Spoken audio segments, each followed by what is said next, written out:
Yes, Igan, dalawang makina na yung nagkakaproblema dito sa Bangged West Central School sa Abra.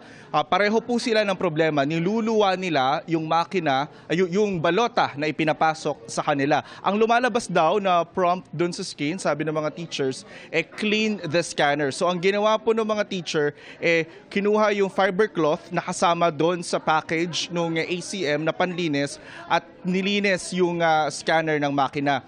Yung isang makina inabot ng 10 minuto bago gumana ulit after malinis. Kasi tiniray, after unang try nila ng paglinis, pinasukan nila ulit ng balota pero niluwa ulit. So dalawang balota yung niluwa ng isang makina and then bago siya gumana ulit nung nilinis ng fiber cloth ng mga teacher dito. Same problem dun sa pangalawang makina. Nagtawag din ng technical staff at ganun din. Siguro mga nasa 10 minuto yung na-delay bago bago gumana ulit yung makina.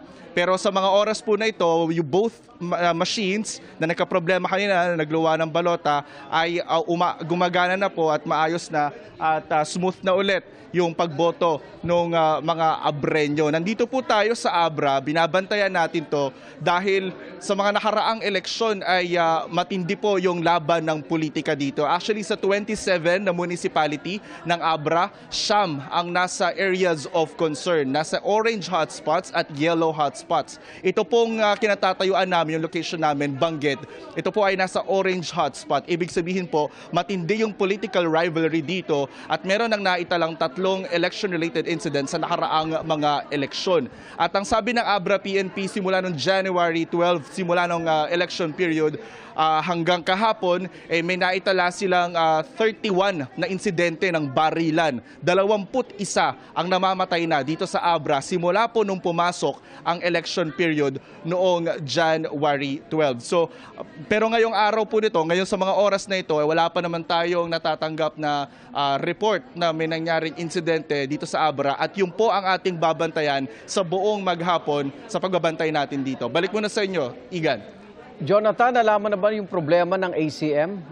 Bakit niluluwa niya yung balota?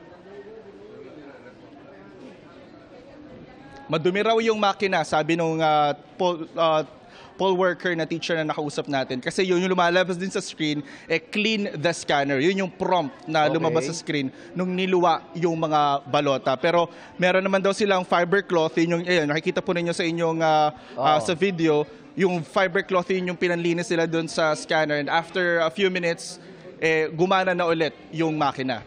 Igan. Maraming salamat, Jonathan Andal.